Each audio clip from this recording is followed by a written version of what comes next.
Hello, welcome all to the WTA soldiers. आज का topic जो है वो आर्मी, जेडी टेक्निकल या क्लर्क के बेसिस के हिसाब से बहुत इम्पॉर्टेंट टॉपिक। जैसा आपको पता है कि हमारे जो एग्ज़ामिनेशंस में जीके का एक बहुत ही इम्पॉर्टेंट पार्ट आता है, बट हमारे जीके में भी सब डिवीज़न है। तो आज जो हम सब डिवीज़न के बारे में पढ़ेंगे वो है इंडियन हिस्ट्री के बारे में। अब जैसे आप सबको पता है, इंडियन हिस्ट्री हमारा एक बहुत ही इम्पॉर्टेंट सब्जेक्ट कह सकते हैं, जिसमें हमारा एंशियंट हिस्ट्री भी एक पार्ट होता है। तो आज का टॉपिक जो हमारा इंडियन हिस्ट्री का है वो है हड़प्पा सिविलाइजेशन।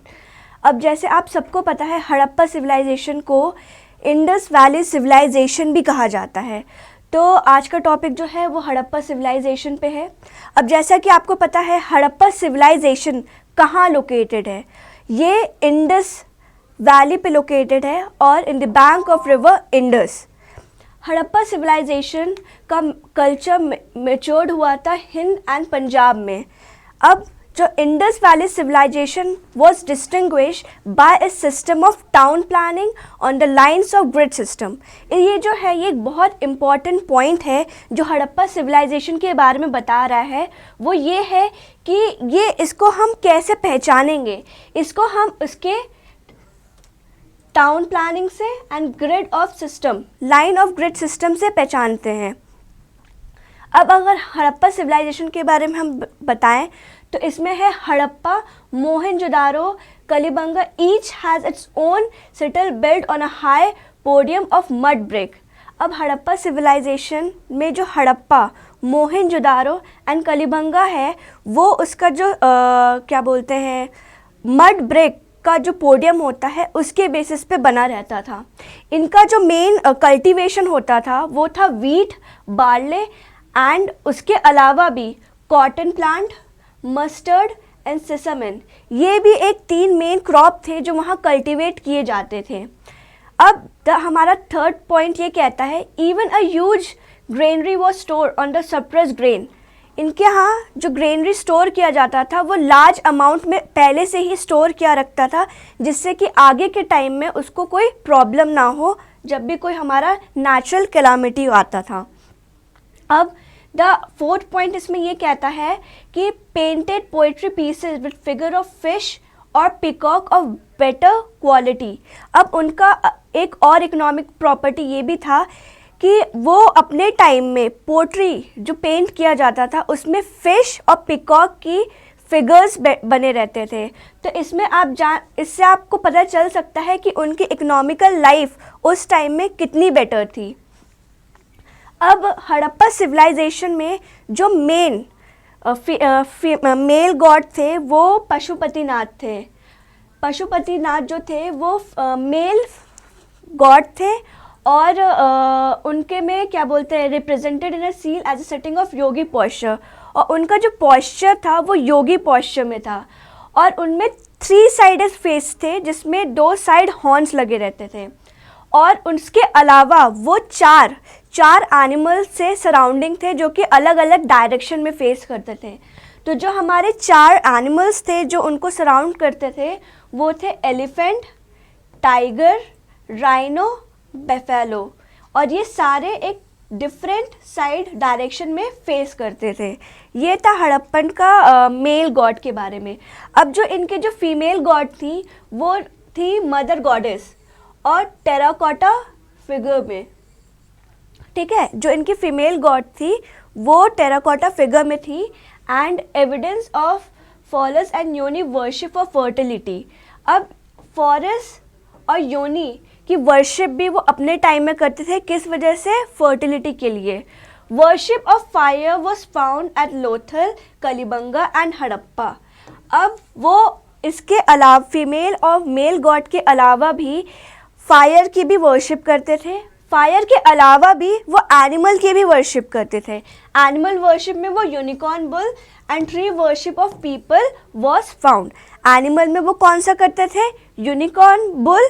और ट्री में करते थे वो पीपल की वर्शिप, जो कि आज के टाइम पे भी हमारे इंडियन जो माइथोलॉजिकल है उसमें भी ये किया जाता है। अब जो लास्ट चीज़ है इस इंडियन हिस्ट्री के बारे में वो है ये चार्ट। ये चार्ट में जो है हमारा किसने क्या फाउंड किया और उसमें से क्या एग्जर्वेशन हुआ उस मटीरियलिस्टिक के बारे में है। तो जो पहला हमारा है वो है हड़प्पा। जो हमारा हड़प्पा सिविलाइजेशन था वो हमारा दयाराम साहनी ने किया था 1921 में। ये बहुत ही इम्पोर्टेंट पॉइंट है क्योंकि ये मोस्टली क्वेश्चंस इसी के ऊपर बेसिस आते हैं। एंड वो जो रीजन था हड़प्पा का वो था Montgomery district of Punjab, Pakistan, on the left bank of river Ravi. ये रावी रिवर के साइड में था, वो भी लेफ्ट बैंक के साइड। इसमें से हमारा जो फाइंडिंग्स था वो क्या क्या था, उसमें हमारा था row of 6 granary, red sandstone, naked male, dancing Nataraj and virgin goddess. इसमें से हमने जो चीज़ें फाइंड की थी वो थी 6 ग्रेनरी। ग्रेनरी मतलब स्टोरेज एरिया होता है जहाँ पे क्रॉप स्टोरेज होता है। उसके अलावा इन्होंने फाइंड किया था रेड सैंडस्टोन नेक्ड मेल। एक रेड सैंडस्टोन था जो कि एक नेकेड मेल का था, और एक डांसिंग नटराज, नटराज जो कि सभी को पता है it's a symbol of Shiva, तो वो उन्होंने फाइंड किया था। फिर हम बात करते हैं मोहनजोदारो की। मोहनजोदारो का जो एक्सकवेटर थे जिन्होंने फाउंड किया था इसके बारे में वो थे आर.डी. बैनर्जी इन 1921। फिर से आपको बता दूं कि जो हमारा ईयर है वो हमेशा मेंशन्ड मैं कर रही हूँ बिकॉज वो बहुत इम्पॉर्टेंट पार्ट है। और इसका जो रीजन था वो था Larkana district in Sindh on the right bank of Indus. ये सारे ही इंडस वैली में ही फाउंड किए गए थे। और इसमें जो एक्सर्वेशन फाइंड गए थे वो है Pashupati seal, bronze image of a dancing girl. Pashupati मैंने पहले ही बता दिया है कि पशुपति क्या थे, हमारे मेल गॉड थे उस टाइम के, तो उनमें उन्होंने पशुपति सील फाउंड किया था, bronze image of dancing girl, and उसके अलावा ग्रेट ग्रेनरी एंड ग्रेट बार। मोहनजोदारो का ये बहुत इंपॉर्टेंट पार्ट है क्योंकि उस टाइम में ये क्या बोलते ग्रेनरी सिस्टम और ग्रेट बार सिस्टम बहुत इंपॉर्टेंट था, क्योंकि उस टाइम के हिसाब से प्लानिंग एक की जाने वाली टेक्निक जो थी वो बहुत इंपॉर्टेंट था। फिर हम बात करेंगे हमारा थर्ड जो है चन्हादुरा, जिसका उन्होंने फाउंड किया है एम गोपाल मजुमदार मैके इन 1931। ये एज यूजुअल ईयर बहुत इंपॉर्टेंट है। 1931 में फाउंड किया था एम गोपाल मजुमदार मैके। ये हमारा सिचुएटेड है Sindh bank of river, Indus river. Sindh में ये सिचुएटेड है कौन से रिवर के पास, इंडस रिवर के पास। इसमें से जो हमारा क्या बोलते हैं एक्सकवेशन फाउंड किया गया था वो था huge number of copper implement, specialized drills for bead making. Huge number of copper implements, copper के मटेरियल फाउंड किए गए थे, और specialized drills for breeding bead system, bead making मतलब जो हमारे क्या बोलते हैं छोटे छोटे स्टोन्स होते हैं जिससे हम चीज़ें बनाते हैं ऑर्नामेंट्स, वो सिस्टम फाउंड की गई थी। फिर हमारा जो फोर्थ रीजन है वो है कलिबंगा। कलिबंगा का जो एक्सकवेटर जिन्होंने वो फाउंड किया था, डिस्कवर किया था, वो थे ए घोष। ए घोष ने किया था 1953 में। अगेन ईयर बहुत इंपॉर्टेंट पार्ट है क्योंकि पूछा जाता है। फिर वो रीजन कहाँ थे, वो था situated in Rajasthan on the left bank of river Ghaggar. कहाँ सिचुएटेड है, राजस्थान में। कौन से जगह, left bank of river Ghaggar. फिर अब इसमें से हम लोगों ने क्या एक्सकवेशन किया, plough field with 2 sets of furrows at right angle, fire altars, wheels of toy cart and terracotta ship. Sorry, इसमें से जो हमारी चीज़ें फाउंड हुई थी वो हैं 2 set of force of right angles, fire altars found करते हैं, व्हील्स ऑफ टॉय कार्ट जो सबको पता है छोटे छोटे जो कार्ट्स होते हैं वो फाउंड किया गया था, और terracotta ship, terracotta is a material, उस मटीरियल के शिप फाउंड किए गए थे। फिर हमारा जो फिफ्थ है वो है रांगपुर। रांगपुर का जो था वो है M S. Vats, B B Lal and S R. Roy 1931 में फाउंड किया था इन लोगों ने। अब ये सिचुएटेड था on the left bank of Mahi river, Gujarat. ये कहाँ था, Gujarat, in the left bank of river Mahi.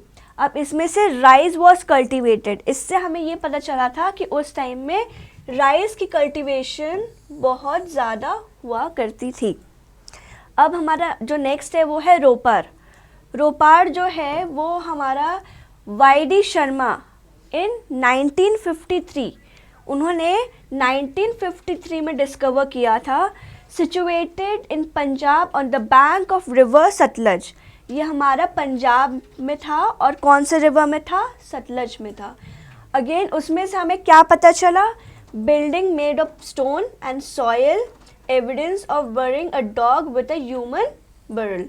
अब इसमें से क्या था? हमने ये पता चलता था कि उस टाइम की जो बिल्डिंग्स थी वो स्टोन एंड सॉयल, आज के टाइम पे भी जैसे हम सीमेंट एंड बाकी चीज़ें यूज़ करते हैं उस तरीके से पहले के टाइम में स्टोन एंड सॉयल से वो अपनी बिल्डिंग्स बिल्ड करते थे। उसके अलावा उस टाइम में क्या बोलते हैं, जो डॉग्स बरी की जाते थे वो ह्यूमन बिरल के साथ की जाती थी। फिर हमारा नेक्स्ट जो है वो है लोथल।